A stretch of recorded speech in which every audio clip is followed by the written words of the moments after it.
top things we are watching for in the spring game. You want to go first? Sure. The number one thing I'm looking for is the running game offensively.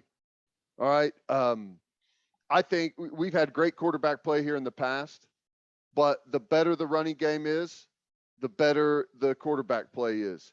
And we've got a little bit of a different system. We've talked about that on here, a little bit more zone stuff. There'll be some gap stuff in there too, but how our offensive line controls the line of scrimmage, how effective we are running the ball, I think that's going to be critical. And you know, that kind of ties in both the offensive line and the running back position all kind of into one.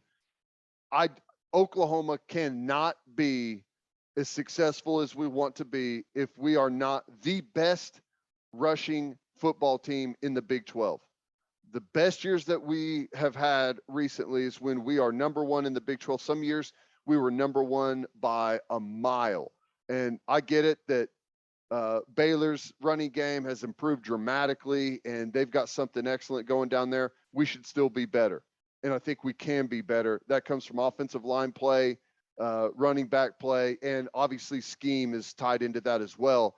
So I'll be watching that, see if the offensive line can dominate, if we do much tempo to try and build that a little bit throughout the game. I don't know how much of that they're going to do, but that's, to me, one of, if not the most critical parts of this football team to see where we're going to go in the fall. See, you've got that big old brain because you say, oh yeah, you know, I'm going to have my eye on the running game. Like so much goes into that. And you know it, like, hey, offensive line play, you know, are you winning at the point of attack?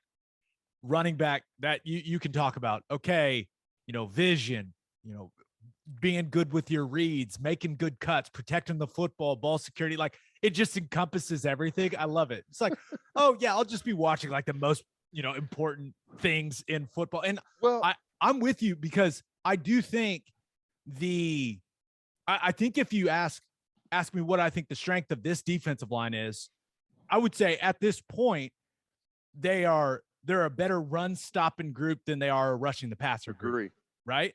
So can this offensive line, who Bill Beanboat, he's still trying to figure out the right combinations. We'll see if Rain participates. I mean, he's missed so much time. I don't know if he's even going to play or not, but you look at this offensive line. Hey, can you get some movement?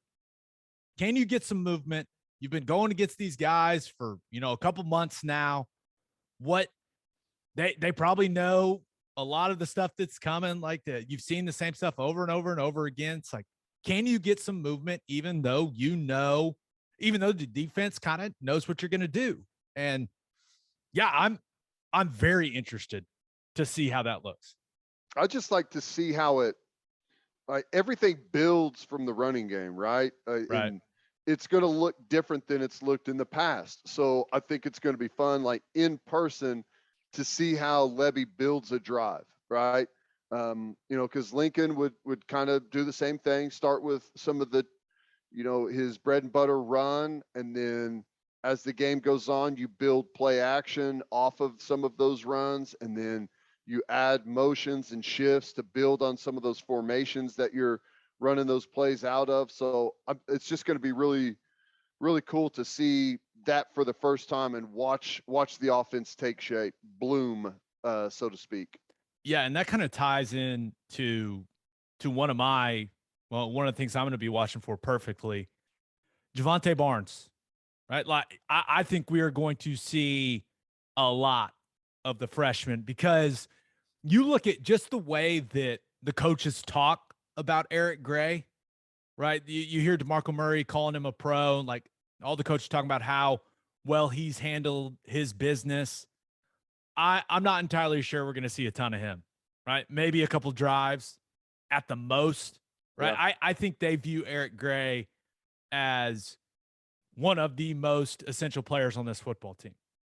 So you got to be smart with that, right? And when you got a guy like Jovantae Barnes, what an opportunity for the young man to put on the show and kind of get the fan base buzzing, right? And he's got the ability I mean, there's going to be some runs where he makes some people miss, and the whole crowd's going to go crazy. I can't wait, but he's been a good practice player. Of course, he's a freshman, making a lot of mistakes like freshmen do, but I'm excited to see how he kind of reacts to this stage, right? Because he could be one of those guys that gets out in front of this crowd and just turns it up a level. And that's kind of what I'm expecting. So, I'm really excited to watch Jovantae Barnes.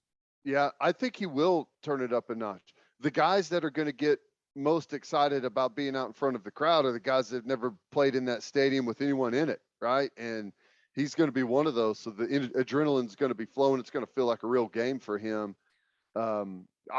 He's definitely, in my opinion, the top candidate coming out of the spring game that everyone's going to be like, wow, who is that dude? Especially because that number 2 looks great on a running back. Man, it looks good. I will say the Sooners number 2s between Barnes and Agwebu looking pretty good. That's about the best looking deuces you'll find. That's pretty solid. Okay, what else are you watching for? My second most important factor is who's, and maybe we don't have our answer, but who's going to be our best pass rusher? I think that's going to be critical. Like you said, I think this defensive line as a group strength right now is stopping the run. Aside from maybe Redmond, who I still consider until I kind of see otherwise, I see Redmond as almost a brute force and power type of guy instead of just like a. I will say this about Redmond, like he's had some flashes where you and I, going back and watching the game, we're like, damn, look at that. But we do talk about him like he's some All-American, like kind of, almost Big 12 defensive lineman of the year type player. And he really hasn't been that because of the lack of consistency. Yep. So as talented as we think he is, like, we also got to be realistic. Like, he needs to take a step, maybe even a leap, right? He needs to start becoming the player we think he can be. And I don't know how much we'll learn in the spring game, right? But he needs to have those moments. Like, if he wants to be that player in the fall, like, let's go, man. Big stage, ton of fans are going to be there. Let's go. Turn it on and have some of those wow moments, but also be consistent, snap in and snap out when you're out there on the field. Yep. Consistency is going to be the key for him. Consistency and availability. Yeah, he's spent way too much time standing on the sideline for injury. He's got to stay healthy. But, I don't know that we have what I would consider a true pass rusher. Like I was going to say with Redmond is like more of a kind of a brute force win with just athleticism, which there's nothing wrong with that. But as you play better and better competition, it's going to become more and more skill involved. You're not just going to be able to line up and bull over guys. You got to have some really good skill and technique. And I think it's kind of the same thing on the edge. We've got some big, physical, strong guys that have some good physical attributes, but is someone going to step up and turn into what I would consider an elite pass rusher that's got a broad range of skills and moves that they can throw down out there whenever they get a chance to pin their ears back? I know we've been very positive and, kind of just because we're excited about the Brent Venables era moving forward, but the pass rush, that it could be a problem, man. Mm-hmm. Right? I mean, you look at they lost their 3 best pass rushers from last year, and Isaiah Thomas, Nick Bonito, and Perrion Winfrey. They got to find some guys that can get after the passer, and not just in obvious passing situations. Like, you need guys that can win one-on-ones. So I'm with you, man. Who are those guys going to be?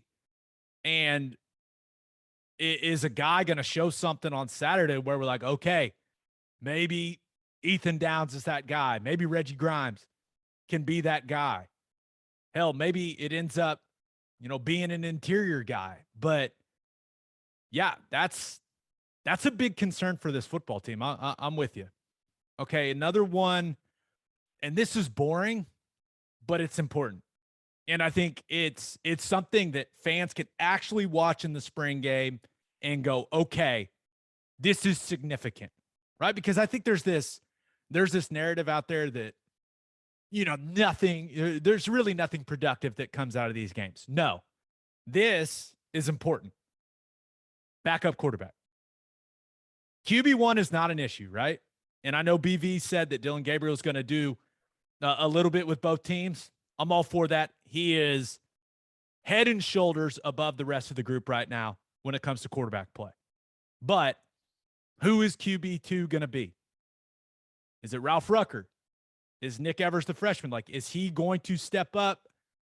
I kind of think that if they had to play a game right now, like if they were playing an actual game on Saturday, I think Michah Bowens would be the backup because of his ability to escape and just he's a more experienced guy. Like, he's been in a couple systems now. He's done some good things throughout spring practice. I know we really didn't touch on him when we were breaking down the QBs a few episodes back, but he's a guy that showed some things. And I think if they had to play Saturday, Bowens would be the backup. But I want to see how Evers, Bowens, Rucker, Harris, like how these guys respond to this moment, because it's a whole lot different going out and playing quarterback when there are thousands and thousands of people in the stands watching you perform. It now getting yelled at by Jeff Lebby and Britt Venables, like, yeah, that's anxiety inducing. There's no doubt. But this, how this spring game has come together, and when it comes to the expectation of how many people are going to be there, like there's going to be, I would say at the very least, there's going to be like 55,000 people there. I hope there's 80. That'd be incredible. And I hope Mother Nature cooperates. Come on, Mother Nature, give us a break. But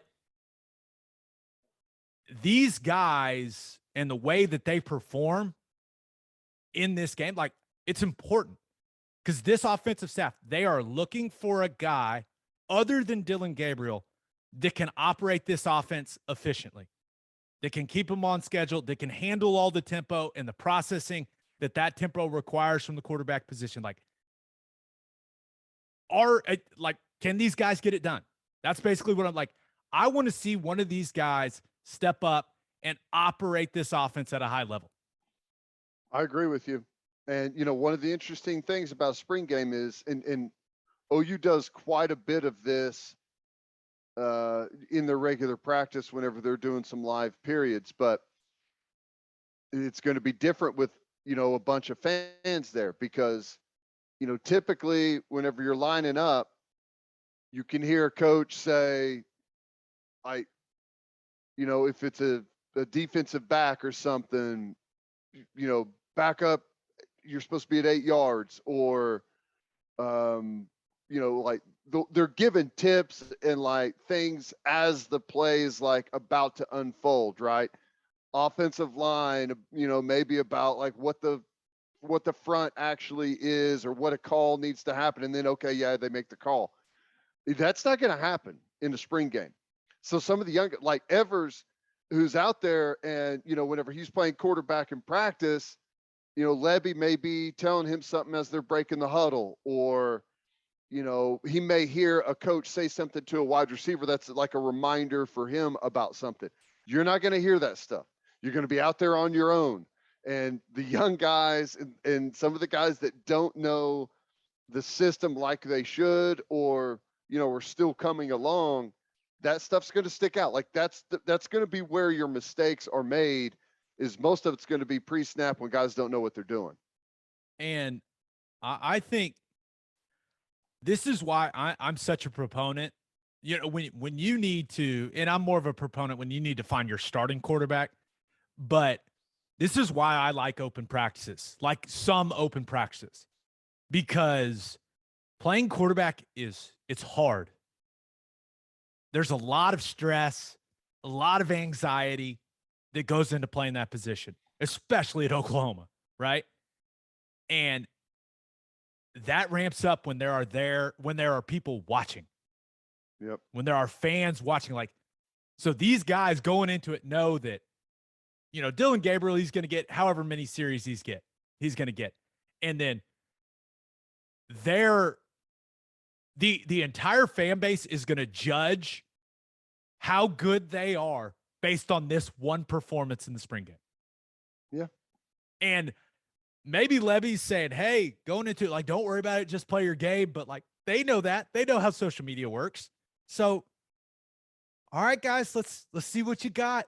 Who wants to be QB2? Who's going to take the job? I know it's not the starting job. Dylan Gabriel's got that locked down, but who is going to rise to the occasion, embrace the moment, be able to embrace that stress of all these people watching them perform? Who's going to step up? Maybe it's Michah Bowens. I don't know. But that is something I'm going to be watching closely. And it's not just during plays, right?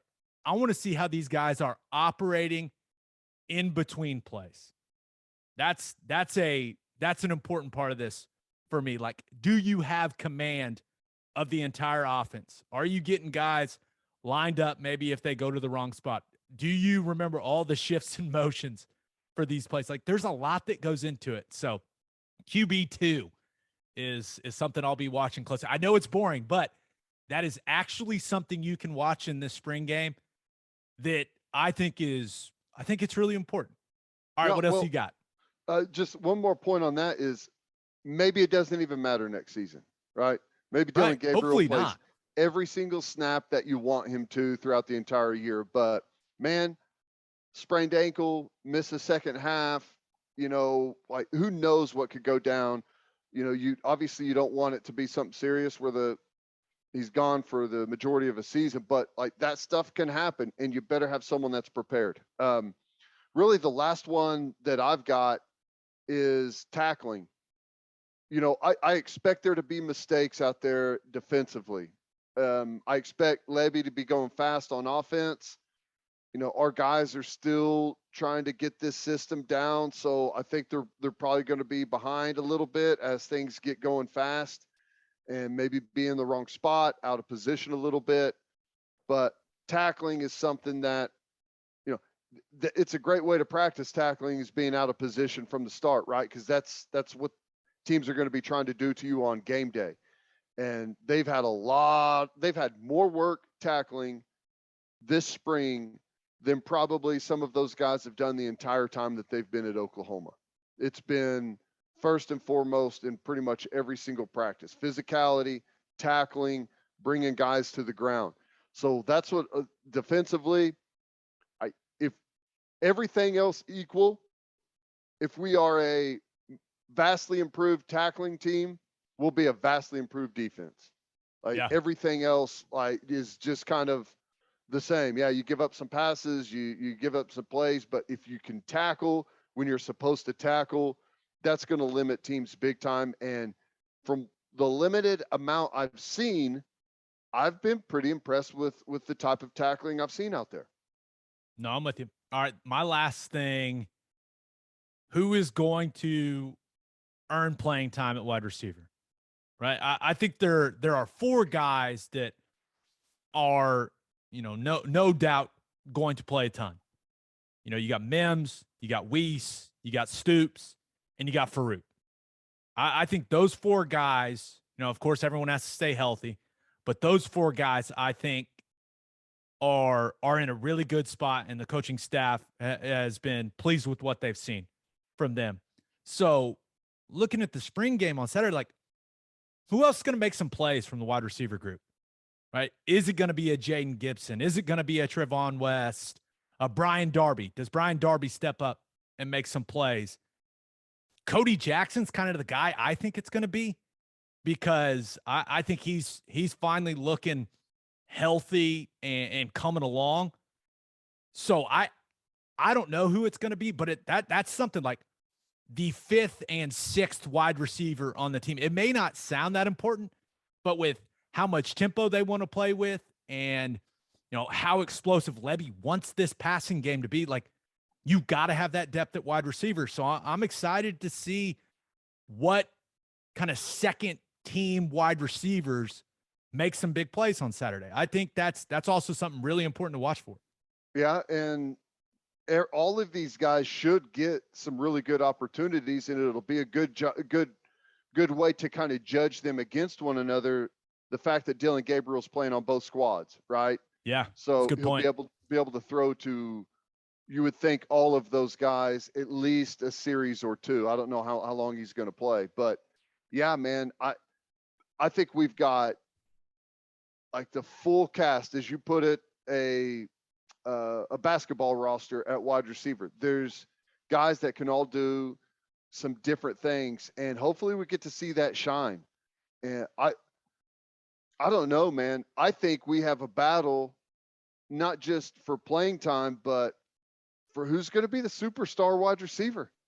Like, I honestly think there's a battle there between a guy who had almost no action last year in Jalil Farooq and a guy in Mims who's been kind of our go-to for 2 years now.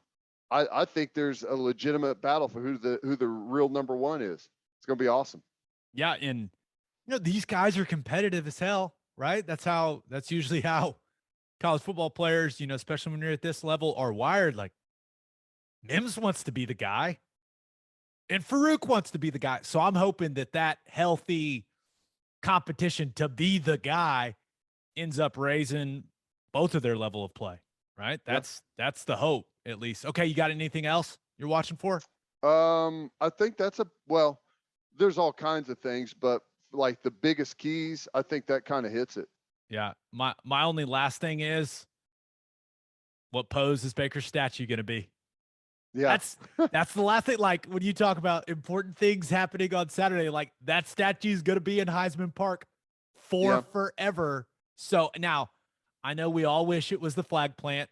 I just can't imagine that it's going to be the flag plant. But I was thinking about, okay, what do I think about when I think about Baker Mayfield on the football field, right, at Oklahoma?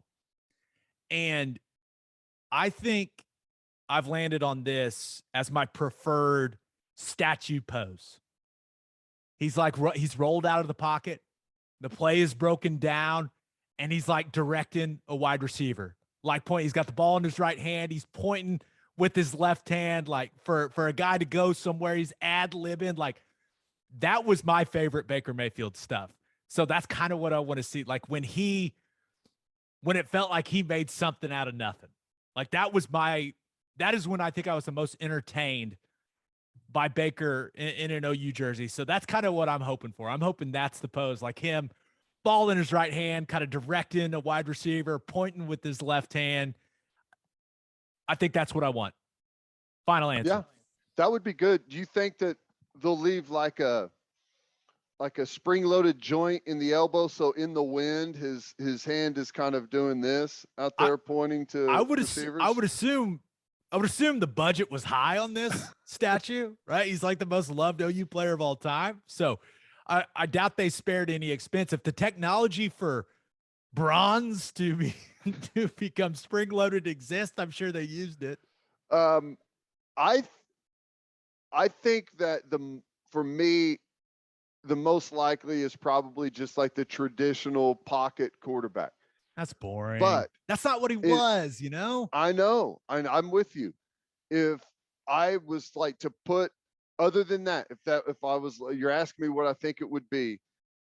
He had the touchdown at Oklahoma State where he had like a true Heisman pose stiff arm on that run.